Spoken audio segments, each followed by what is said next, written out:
മനസ്സിന് സന്തോഷം നൽകുന്ന ഒരു കഥ പറയാം. ഒരു ചെറിയ ഗ്രാമം. അവിടെ പാവപ്പെട്ട ഒരു കർഷകൻ ഉണ്ടായിരുന്നു. അദ്ദേഹം തന്റെ പാടത്ത് കൃഷി ചെയ്ത് ഉപജീവനം ചെയ്തു വന്നു. അയാൾ എപ്പോഴോ എവിടെയോ ആരോ പറഞ്ഞ് കൃഷ്ണൻ എന്ന് കേട്ടിരുന്നു. അത് അയാൾ ഇടയ്ക്ക് ജപിക്കാറുണ്ടായിരുന്നു. അയാൾക്ക് പ്രത്യേകിച്ച് ഒരു ഇഷ്ടമോ ഭക്തിയോ ഒന്നും ഇല്ലെങ്കിൽ തന്നെ അയാൾ ആ നാമം ഇടയ്ക്ക് ജപിക്കും. കൃഷ്ണനാമം ആരും അയാൾക്ക് ഉപദേശിച്ചിട്ടുമില്ല. അങ്ങനെ ഇരിക്കുമ്പോൾ നാട്ടിൽ ക്ഷാമം വന്നു. നാട് മുഴുവനും അതുകൊണ്ട് ബാധിക്കപ്പെട്ടപ്പോൾ അയാൾക്കും ബുദ്ധിമുട്ട് അനുഭവപ്പെട്ടു. കൃഷിയും ശരിയാകുന്നില്ല. പട്ടിണിയും പരിവട്ടവും വേട്ടയാടി. സഹികെട്ട് ഒടുവിൽ അയാൾ അയലത്തെ ഗ്രാമത്തിലുള്ള ജോൾസിനെ ചെന്നു കാണാൻ തീരുമാനിച്ചു. അദ്ദേഹം എന്തെങ്കിലും പരിഹാരം പറഞ്ഞു തരുമെന്ന് വിചാരിച്ചു. പലരും അയാളോട് ഇതുപോലെ പ്രശ്നം വെച്ച് പരിഹാരം ചെയ്ത് അവരുടെ പ്രശ്നം ശരിയായി എന്ന് പറയുമായിരുന്നു. അതൊക്കെ കേട്ടിട്ട് തനിക്കും എന്തെങ്കിലും പരിഹാരം ചെയ്ത് രക്ഷപ്പെടാൻ സാധിക്കുമോ എന്നറിയാൻ അയാൾ തീരുമാനിച്ചു. ജ്യോത്സ്യന്മാർ പറയുന്ന പരിഹാരങ്ങളൊക്കെ താൽക്കാലികം മാത്രം. അത് ശാശ്വതമായ ഫലം ഒരിക്കലും നൽകുന്നില്ല. ഭക്തി മാത്രമാണ് എന്തിനും ശാശ്വത പരിഹാരം നൽകുന്നത്. കർഷകൻ എന്തായാലും ജ്യോത്സ്യരെ കാണാൻ പോയി. അദ്ദേഹത്തിന്റെ അടുത്ത് തന്റെ ജാതകം കാണിച്ചിട്ട് ഗൃഹനില നോക്കി പറയാൻ പറഞ്ഞു. ജ്യോത്സ്യർ ജാതകം ഒന്ന് നോക്കി. എന്നിട്ട് അയാളോട് ഒരാഴ്ച കഴിഞ്ഞ് വരാൻ പറഞ്ഞു. തനിക്കിപ്പോൾ കുറച്ച് തിരക്കുണ്ടെന്നും ജാതകം വിശദമായി നോക്കിയാലേ എന്തെങ്കിലും പറയാൻ സാധിക്കൂ എന്നും അതുകൊണ്ട് അയാളോട് അടുത്ത ആഴ്ച വരുവാനും പറഞ്ഞു. കർഷകൻ ശരി എന്ന് പറഞ്ഞു മടങ്ങി. അടുത്ത ആഴ്ച അയാൾ കൃത്യമായി ജ്യോത്സ്യന്റെ അടുക്കലെത്തി. ജ്യോത്സ്യൻ അപ്പോൾ കുറച്ച് ജാതകങ്ങളൊക്കെ നോക്കിക്കൊണ്ടിരിക്കുകയായിരുന്നു. കർഷകനെ കണ്ട ജ്യോത്സ്യർ വളരെ അത്ഭുതപ്പെട്ടു. അയാളെ തന്നെ സൂക്ഷിച്ചു നോക്കി. കർഷകൻ ജ്യോത്സ്യനോട് ചോദിച്ചു, അങ്ങേക്ക് എന്നെ ഓർമ്മയുണ്ടോ? കഴിഞ്ഞയാഴ്ച ഞാൻ ഇവിടെ വന്നിരുന്നു. അപ്പോൾ ഒരാഴ്ച കഴിഞ്ഞ് വരാൻ പറഞ്ഞിരുന്നു. ഇതുകേട്ട് ജ്യോത്സ്യർ പറഞ്ഞു, എനിക്ക് നല്ല ഓർമ്മയുണ്ട്. പക്ഷെ നിങ്ങൾ ഇപ്പോൾ എങ്ങനെ ഇവിടെ എത്തിയെന്ന് പറയൂ എന്ന് ആശ്ചര്യത്തോടെ ജ്യോത്സ്യൻ ചോദിച്ചു. അപ്പോൾ കർഷകൻ, അതിനെന്താ, പക്ഷെ എന്തുകൊണ്ടാ അങ്ങ് അങ്ങനെ ചോദിക്കുന്നത്? ഇതുകേട്ട ജ്യോത്സ്യർ പറഞ്ഞു, നിങ്ങൾ കഴിഞ്ഞ പ്രാവശ്യം ഇവിടെ നിന്നും പോയതു മുതലുള്ള എല്ലാ കാര്യങ്ങളും ഒന്നും വിടാതെ എന്നോട് പറയൂ എന്ന് പറഞ്ഞു. കർഷകനോട് നടന്ന സംഭവങ്ങളെല്ലാം വിസ്തരിച്ചു പറയണമെന്ന് ജ്യോത്സ്യർ ആവശ്യപ്പെട്ടതനുസരിച്ച് അയാൾ ഓരോന്നും ഓർത്തോർത്തു പറഞ്ഞു തുടങ്ങി. അന്ന് ഇവിടെ നിന്നും ഇറങ്ങി ഞാൻ വീട്ടിലേക്ക് നടന്നു. ഒരു കാട്ടുവഴിയിൽ കൂടിയാണ് ഞാൻ പോയത്.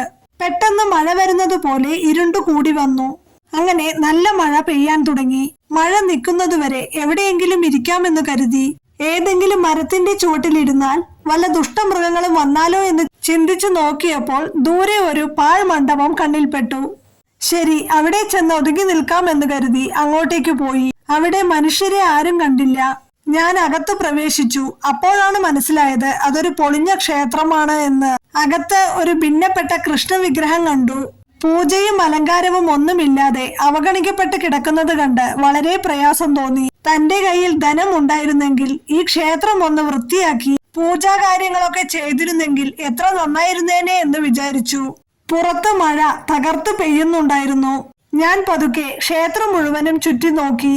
ഓരോ തൂണും നോക്കി അതിൽ കേടുപാടുകൾ തീർക്കാൻ എന്തെല്ലാം ചെയ്യണം എന്ന് നോക്കി. ഉത്തരത്തിലും ഒരുപാട് മരാമത്ത് ജോലികൾ കണ്ടു.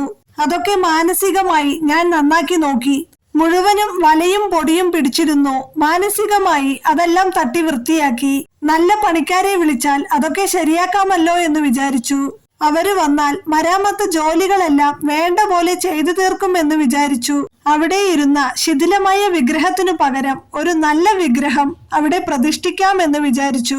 ആ ക്ഷേത്രം ശരിയാക്കിയാൽ പിന്നെ ആൾക്കാരെ വിളിച്ച് കുംഭാഭിഷേകം നടത്താമെന്ന് വിചാരിച്ചു. തൊഴാൻ വന്നവർക്കെല്ലാം പ്രസാദം കൊടുത്താൽ എത്ര നന്നായിരിക്കും എന്ന് വിചാരിച്ചു. ഇങ്ങനെ വിചാരങ്ങൾ ഓടുന്ന സമയത്ത് എന്റെ മനസ്സിൽ ഞാൻ ഇതെല്ലാം കാണുകയായിരുന്നു. ഹൃദയത്തിൽ ഒരുപാട് സന്തോഷം തോന്നി. എല്ലാവർക്കും ഊണ് കൊടുത്തു കഴിഞ്ഞപ്പോൾ വല്ലാത്ത തൃപ്തിയും തോന്നി. പെട്ടെന്ന് എന്റെ തലയുടെ മുകളിൽ നിന്നും ഷ് എന്നൊരു ശബ്ദം കേട്ടു.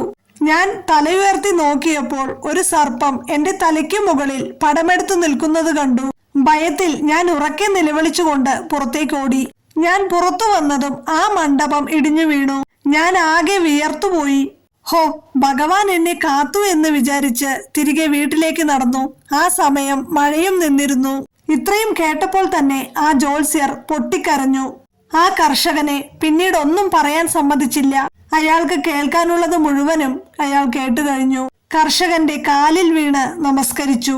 കർഷകന് ജ്യോത്സ്യരിലുണ്ടായ മാറ്റം കണ്ടിട്ട് ഒന്നും മനസ്സിലായില്ല. ജ്യോത്സ്യരോട് അയാൾ എന്തു പറ്റി, എന്തിനാ അങ്ങ് എന്റെ കാലിൽ വീണത് എന്ന് ചോദിച്ചു. അതിന് ജ്യോത്സ്യൻ പറഞ്ഞ മറുപടി ഇപ്രകാരമായിരുന്നു: അന്ന് താൻ ഇവിടെ നിന്നും തിരിച്ച ദിവസം ശരിക്കും പറഞ്ഞാൽ തന്റെ മരണ ദിവസമായിരുന്നു. അതായത് മരണസമയം എന്ന് തന്നെ പറയാം. തന്റെ ജാതകത്തിൽ നിന്നും ഞാൻ ഇത് മനസ്സിലാക്കി. അതിനൊരു പരിഹാരവും അതിൽ തന്നെ ഞാൻ കണ്ടു. താൻ ഒരു ക്ഷേത്രം നിർമ്മിച്ച് കുംഭാഭിഷേകം നടത്തിയാൽ അതിന് പരിഹാരമാകുമായിരുന്നു. പക്ഷേ താൻ ഇവിടെ വന്നത് തന്നെ ക്ഷാമം കൊണ്ട് പട്ടിണി മാറ്റുവാൻ എന്തെങ്കിലും വല്ല ഉപായവും ഉണ്ടോ എന്ന് ചോദിക്കാനാണ്. തന്നെ കൊണ്ട് സാധിക്കാത്ത കാര്യമായതിനാൽ ഞാൻ ഒന്നും പറയാതെ തന്നെ വിട്ടു. താൻ ജീവനോടെ ഉണ്ടെങ്കിൽ അടുത്ത ആഴ്ച കാണാമെന്നാണ് മനസ്സിൽ വിചാരിച്ചത്. പക്ഷേ അത്ഭുതാവഹമായി താൻ അതേ സമയത്ത് മാനസികമായി ക്ഷേത്രം നിർമ്മിച്ച് കുംഭാഭിഷേകവും നടത്തിയിരിക്കുന്നു. തനിക്ക് ഒരു ക്ഷേത്രം നിർമ്മിക്കാനുള്ള ധനമോ സമയമോ ഒന്നും ഉണ്ടായിരുന്നില്ല. പക്ഷേ മാനസികമായി കുറച്ചു സമയം കൊണ്ട് താൻ നിർമ്മിച്ച ക്ഷേത്രത്തിൽ ഭഗവാൻ തൃപ്തനായി. പാമ്പിന്റെ രൂപത്തിൽ തന്നെ ഒരു വലിയ ആപത്തിൽ നിന്നും ഒഴിവാക്കി തന്റെ ജീവനും രക്ഷപ്പെടുത്തിയിരിക്കുന്നു. കർഷകൻ എല്ലാം കേട്ട് അത്ഭുതപ്പെട്ടു നിന്നുപോയി. അയാൾക്ക് അതിന്റെ നടുക്കത്തിൽ നിന്നും മുക്തനാകാൻ കുറെ നേരം സാധിച്ചില്ല. എത്ര വലിയ ഒരു കാര്യമാണ് നടന്നിരിക്കുന്നത്! ഇതൊക്കെ ആ ഭഗവാന്റെ ഒരു അനുഗ്രഹം ഒന്നുകൊണ്ട് മാത്രമല്ലേ? ആ സമയത്ത് മഴ വന്നതും തന്നെ ആ പാഴ്മണ്ഡപത്തിൽ കൊണ്ട് എത്തിച്ചതുമെല്ലാം ഭഗവാന്റെ കൃപയല്ലേ? വലിയ ഉറച്ച വിശ്വാസം ഒന്നുമില്ലാതെ വെറുതെ കൃഷ്ണ കൃഷ്ണ എന്ന് ഉരുവിട്ടുകൊണ്ടിരുന്നതിന് ഭഗവാൻ ഈ കൃപ ചെയ്തിരിക്കുന്നു. അപ്പോൾ താൻ ഭഗവാനിൽ ദൃഢഭക്തിയോടെ ഭക്തി ചെയ്താൽ ഭഗവാൻ എന്താണ് തരാത്തത്? എല്ലാം തരില്ലേ? ഭഗവാനെ തൃപ്തിപ്പെടുത്താൻ ധനം ആവശ്യമില്ല, മനസ്സ് മാത്രം മതി. കർഷകൻ ഈ സത്യം മനസ്സിലാക്കി. ജാതകവശാൽ ആപത്ഘട്ടം കടന്ന അയാൾക്ക് ശേഷം ജീവിതം ഐശ്വര്യപൂർണമായിരുന്നു. അതേപോലെ അയാളുടെ ദുഃഖങ്ങളെല്ലാം അവസാനിച്ച് അയാൾക്ക് നല്ലൊരു ജീവിതം കൈവന്നു. കർഷകനും ഈ സംഭവത്തിൽ നിന്നും പാഠം ഉൾക്കൊണ്ട് ഹൃദയപൂർവമായി ഭഗവാനെ ആരാധിച്ചു. അയാൾ മാനസികമായി ആഗ്രഹിച്ച പോലെ ഒരു ക്ഷേത്രം നിർമ്മിച്ച് കുംഭാഭിഷേകവും നടത്തി ഭഗവാന്റെ പ്രീതിക്ക് പാത്രമായി. ഹൃദയം ഭഗവാൻ അർപ്പിക്കൂ. എന്ത് കാരണം കൊണ്ടും ചിന്ത നേരായ വഴിയിൽ തന്നെ ആകണം. ദൃഢവിശ്വാസം വേണം. നമ്മുടെ ചിന്ത ശരിയായിരുന്നാൽ ജീവിതം ശരിയാകും. നാം തെറ്റായി ചിന്തിക്കും തോറും നമ്മുടെ ജീവിതത്തെ അത് ബാധിക്കും. നമുക്ക് ഒന്നും ശരിയാവില്ല, കഷ്ടം വരും എന്ന് ചിന്തിച്ചാൽ അങ്ങനെയേ ഭവിക്കൂ. അതിനു പകരം ഏത് സാഹചര്യത്തിലും എല്ലാം ഭഗവാൻ ശരിയാക്കുമെന്ന ദൃഢവിശ്വാസത്തോടെ ചിന്തിച്ചാൽ തീർച്ചയായും അത്ഭുതങ്ങൾ സംഭവിക്കും. ഹൃദയം സുന്ദരമായത് അതിൽ ഭഗവാനെ പ്രതിഷ്ഠിച്ച് ആരാധിക്കൂ. അത് ആദ്യം വെറും സങ്കല്പമായി ഇരുന്നാൽ പോലും ക്രമേണ അത് സത്യമാകും. ഭഗവാൻ വന്ന് കുടിയേറും. ജീവിതത്തിൽ ഒന്നും തന്നെ ശരിയായി സംഭവിക്കുന്നില്ലെങ്കിലും എല്ലാം ശരിയാകുമെന്ന് വീണ്ടും വീണ്ടും പറഞ്ഞുകൊണ്ടിരിക്കൂ. താനെ എല്ലാം ശരിയായി നടക്കും. എത്രയോ മഹാന്മാർ ദരിദ്രസ്ഥിതിയിൽ ഇരുന്നു കൊണ്ട് ഭഗവാന് സ്വർണ കിരീടം, വജ്രമാല, ആർഭാടമായ ഉത്സവം എന്ന് ഹൃദയത്തിൽ അത് ആഗ്രഹിച്ചിട്ട് ആരെയെങ്കിലും കൊണ്ട് ഭഗവാൻ അവർക്കത് നടത്തിക്കാട്ടിയിട്ടുണ്ട്. അവർക്കത് നടത്തിക്കൊടുക്കാനുള്ള കഴിവില്ലായിരിക്കും. പക്ഷേ ഭഗവാൻ വേറെ ആരെയെങ്കിലും കൊണ്ട് അവരുടെ ആഗ്രഹം സാധിച്ചു കൊടുക്കും. അതുകൊണ്ട് നമ്മുടെ ചിന്ത നല്ലതാകണം. എന്നാൽ എല്ലാം നല്ലതായി ഭവിക്കും. ഇത് സത്യം.